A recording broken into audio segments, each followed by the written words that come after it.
cousin Brandon. Hope you enjoy the song B. This is by the Freaky Freak Boys. Freaky Freak Boys, who Scott and Brandon went to school with, right? Yes. Yeah? That is correct. Gaped out by the Wody. Hey guys, welcome back. This is the 21st of October. I'm Gus. I'm Scott. We appreciate you guys tuning in. Salvo unfortunately has to work again today. One of these days we'll get a schedule down. Anyways, thank you guys for tuning in. We got quite a bit of views last week, and we do appreciate it. And we hope you guys enjoy this one. One thing I wanted to say, we were talking about it today, Scott, was we hope that you guys, like it, dislike it, or whatever, but comment on it. Yeah, leave some comments. Let us, give us some feedback. Let us know what we're doing. If you guys want anything in these episodes, or if you want us to talk about a certain thing, just let us know either way. Just let us know. I mean, if it's good or bad, we don't care. We did see that there was one dislike on it, and we don't know who it was. We have an idea, but just do me a favor. An idea. We have a hunch. We do have a hunch.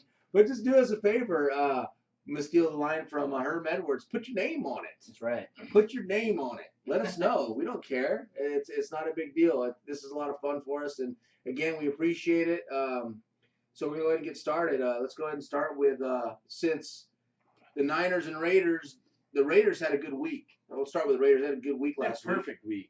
Perfect. No mistakes. No penalties. None at all. I mean, really, I don't think they could play any better. They couldn't. It was a flawless game. It was great. That bye week is always the best. Yes, it is. And it came at the right time. That's right. But no, they're coming up with the Chargers. We're gonna get into that here later too in the podcast side of it. But I think it's it's gonna be a good game between both teams. I do too, but I'll tell you one thing. I mean, if Phillip Rivers throws for the amount of yards that he threw for against Green Bay, I think he set a franchise record, actually. He threw for over 500 yards, didn't he? Yeah, he threw it was and for most attempts, I think, too. And he had no interceptions. Oh, that's amazing. So I think he was the first quarterback to throw over 500 yards and no interceptions and lose the game. That goes to I know, and that's the most ridiculous part to me. I mean, if you just look at the stats and if you didn't watch the game alone and you think they'd won, right? Well, just total yards from the Chargers to the Packers anyway. Yeah, you would think that. Yeah. It was amazing. I mean, that Phillip Rivers, man, he can still play. Well, now he's got Antonio Gates and another guy that can still play, Antonio Gates. Here's the only thing that the Raiders have going for him is the run game of the Chargers is non-existent really because Melvin Gordon, he's getting benched, but I just watch him go off this week when they're playing him. Well, I mean, besides Melvin Gordon, I mean, who did they got? Danny Woodhead. They got Danny Woodhead, but he's really a receiving running back out of the backfield. Yeah, then Brandon Oliver. Which he's a damn good receiving running back. I mean, he is, but there's no, running game handing the ball off. What do you got? That's true. I think Melvin Gordon, he's a rookie. He'll find his way. I think they're missing Ryan Matthews a little bit. I think so. Even though he was hurt and wasn't doing that great for him. Right. They could use him. All right, let's go ahead and switch over to the other side of the bay. Them Niners, I tell you what, man, they put in a hell of a performance, and you called it. That was great. I just knew because I seen the past couple games Kaepernick has played better, and I just thought hey man, it's got to get better. So I thought the Ravens, they were another team coming in. They only had one win, so I don't know how much stock you put into that. Well, because it's the Ravens. They're pretty horrible this year. But they're still a good team. They're still a good team. And the Niners they're still coached by John Harbaugh. They're still one of those tough teams. The Niners only beat Minnesota, and they've been looking horrible up until that point. And Colin Kaepernick, where did that come from? Hey, I don't get it. Colin Kaepernick is the biggest mystery to me right now. Obviously, I hope he's on an upward trend these last 3 games. So, hopefully this Thursday against Seattle, he kind of continues that because that's a big game. It's a huge game, and I think what if we could talk about that real quick. I think the Niners when we've talked about this and we know I think the Niners are a team that they're kind of on the up a little bit, but I think that they've known here for a few weeks here that they're really made their chance of making the playoffs are kind of grim and this and that. I think Seattle still believes they can make the playoffs and go to the Super Bowl. So I think it's a tale of two different teams here. I think, if you ask me, I think Seattle's going to come more ready than the Niners. And there's something about Richard Sherman that scares the shit out of Colin Kaepernick. There's something about Richard Sherman that scares the shit out of a lot of quarterbacks. You're right.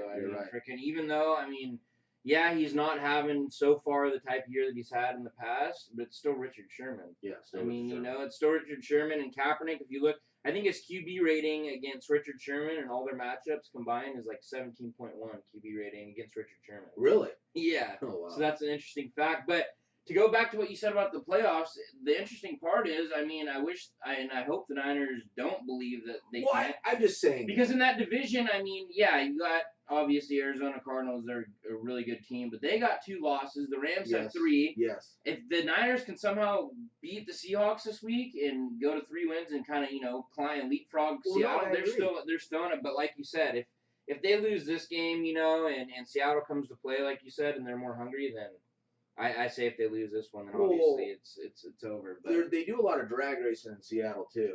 So, but good thing that Fred Jackson wasn't hurt, even though it wasn't drag racing. I don't know if you guys heard that story, but if not, look it up. I'm sure you have. That was pretty funny. Yeah, that was pretty funny. I thought.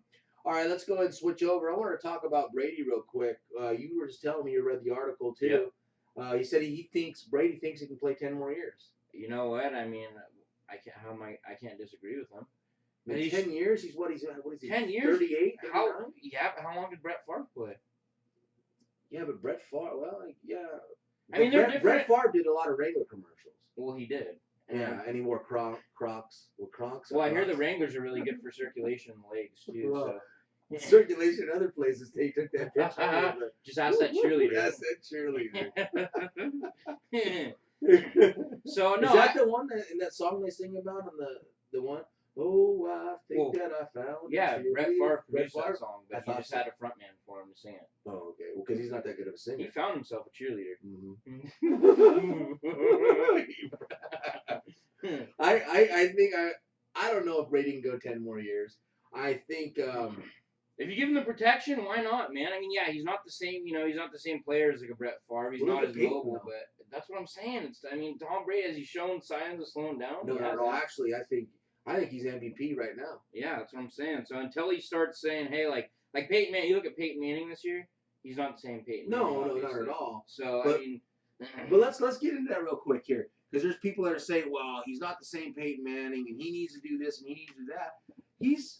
When it counts, he's making plays. Yeah, he may have thrown 2 interceptions against the Raiders. Well, yeah, at the end of the day, he's still Peyton Manning. Yeah, and let me tell you something. Their defense is the reason they're winning these games, but all of a sudden, the defense starts to lag, and they come back against the Browns. Peyton Manning makes a play. Yeah. Yeah, it was, what's his name, Sanders that made that 70-yard run. Right. But Peyton Manning got the ball there. When it counts, Peyton Manning's in the clutch. I mean, he's kind of like a Tim Tebow almost. Yeah, kind of, except for look at the numbers. Well, he's throwing dead ducks like Tebow was now. Well, right now he is. But I honestly think part of Peyton's problem is their own line's not as good this year as it has been years past. Clady got hurt. Yep. That's a big one. And I don't care who the hell you put back there. If you have an O-line with holes and, you got some leaks in the line, you're not going to – I don't care who you are. Especially with Peyton Manning, who's not as mobile. He's not mobile at all. That's what I mean. You get pressure in his face. Yeah, he can make the throws, but you get pressure in the face with some of those big D line. I don't care who you are. I think you put Saul behind that line, he'd be more mobile than Peyton Manning back there. Yeah, he's a little stiff. Or Travis. He's a little Rogatron back there. That's great. I don't know if he'll play 10 years. It's going to be interesting to see. He's one of the best, one of the greatest ever, and I think that he's got a chance to get another Super Bowl. And if not, he'll play in a few more. It's just amazing. Yeah, that's amazing. All right, let's go ahead and switch here real quick. We're watching the Cubs game. They're getting smoked right now. Too bad. And I didn't know if you knew this, but Henry Rollengardner was on the scene today. Well, that's important. I'm surprised I didn't give the Cubs a little bit of a lift. Well, I'm actually surprised they didn't call him in. For those of you who don't know, Henry Rollengardner is the pitcher from Rookie of the Year. They were actually going to have him come in and maybe Chet Stedman. I was going to say Chet Stedman's the only person I really care. I mean, well, they couldn't get the coach out of the locker room. He was still stuck in the batting cage. The sunflower seeds. Yeah. Let the poor guy out of the cage, for Christ's sakes. Man, maybe win a game. They obviously need his coaching. That's why they're losing. Yeah, but that is why they're losing. They should actually bring Rookie of the Year in. They should. Well, actually, what happened was he got that surgery on his arm, or he fell, right? Right. And he doesn't have the he doesn't have the pitching right. heat on him anymore. Right. A phone call? Sorry, no, I put that on vibrate. I forgot to put it on vibrate. Sorry. Yeah, Henry Wollengard is at the game, so I don't think it's working out for him. They're getting smoked right now. It's unfortunate, but wanted to talk about how Back to the Future Part 2 predicted the Cubs were going to win the World Series this year. Yeah. It's kind of amazing that just in the playoffs and it is, and it would have been even obviously more creepy if the Cubs continued on to the World Series. Then wouldn't that be something? Yeah, and I was actually kind of rooting for that because I was like, if that ends up to be, man, that's kind of. Well, I was going to go to Vegas and put a bet on it just because Michael J. Fox. Well, I mean, it would have been a good bet. Who would have known? Back to the Future. Back to the Future. It's a true story. What we were talking about earlier? They made the glasses that you could talk or the phone, whatever. They got that now. We have that now. Google Glasses. Right. When he got fired, McFly, you will fire. he got fired, and that was video conference. Yeah. I mean, that's what we do every day. Yeah. I heard they're making the shoe, and it's going to be here next year. The one that self ties by itself.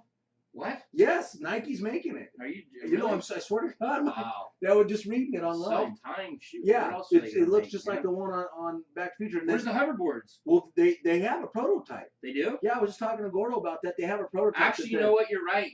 Because I just seen a video the other day of actually Tony Hawk. Yes. That was riding a hoverboard. Yes. Yeah, look that video up. That's pretty insane. Pretty soon. I mean, they got the 3Ds everywhere where the shark came and bit them, and you got all that. Hey, maybe Back to the Future didn't predict the Cubs, but they did predict a lot of the future technology that we have. So that might be you know what? I'm actually looking forward for that baseball bat that Griff had. I'm gonna hit some home runs with that. That was a good bat. Yeah, it was a really good bat. One of those. So it's amazing. It's amazing. It's unfortunate the Cubs. I'm I was kind of rooting for them. I was too. It would have been really cool.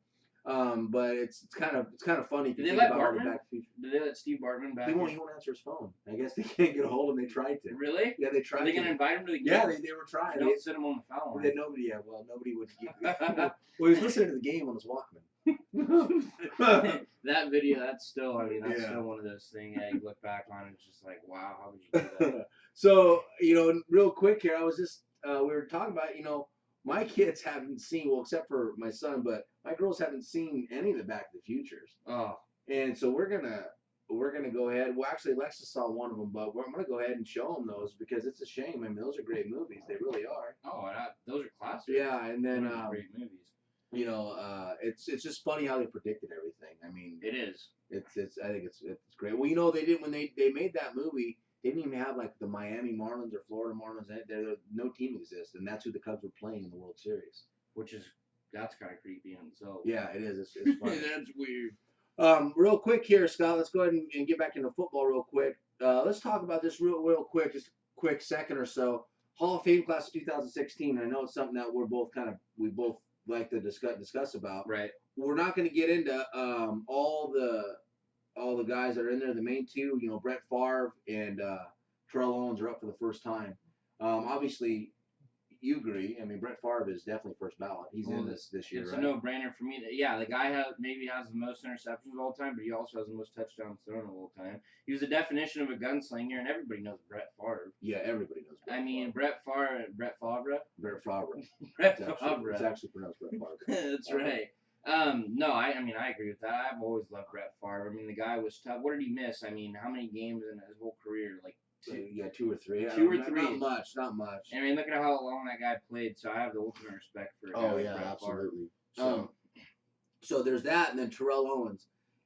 Now, being a Niner fan, I never had the luxury of having him on my team, but the guy is a cancer. We've talked about it, cancer in the locker room, this and that, but his numbers speak for himself. Is he a Hall of Famer? Is he a first ballot Hall of Famer? Well, or a Hall of Famer at all? Okay, here's the deal. I mean, yeah, he was on the Niners. He's actually one of the only Niners that, as a player, production-wise, obviously Niners fans loved him because look what he did with the Niners. I mean, we all remember the catch, too, versus Green Bay in the playoffs, too. I think that's the moment, by the way, when he became T.O. It was. Well, Steve Young said it. I don't know if you've seen that. Yes. Yeah, you saw it, too. Yeah, yes. Steve Young said it. He said that's when he became T.O. Yeah. Became T.O. I mean, there's no doubt. You look at the guy's number. I think he's actually third all-time for receiving. So, the numbers don't lie. You don't get voted into the Hall of Fame, for your attitude. You get it based on your numbers. And unfortunately, though, the people voting into the Hall of Fame are sports writers and journalists. Well, and a lot of them are idiots. And they are. And look how Terrell Owens was with even the media. So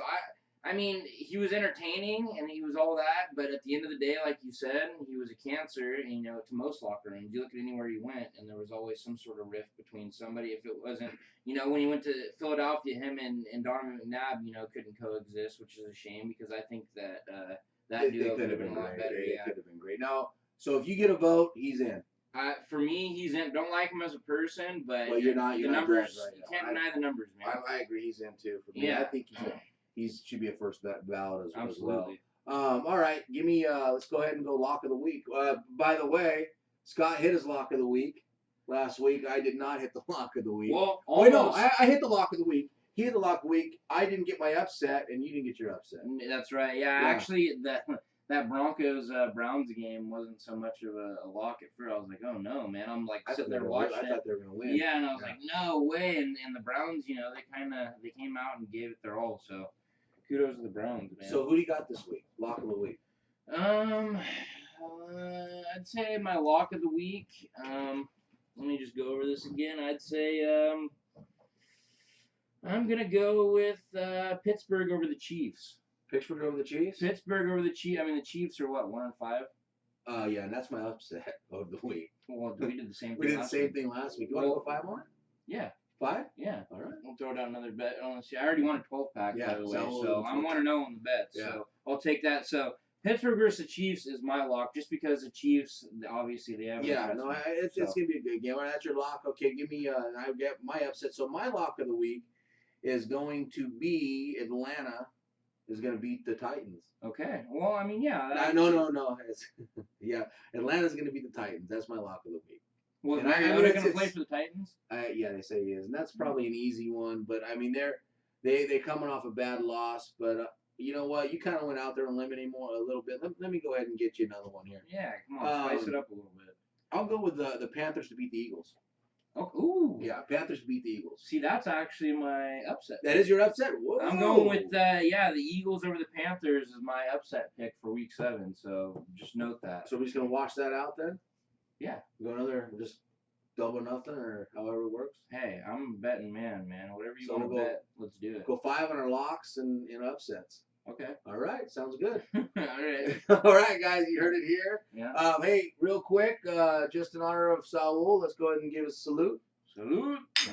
All right. We'll see you. We'll see you guys. Tune in. Please tune in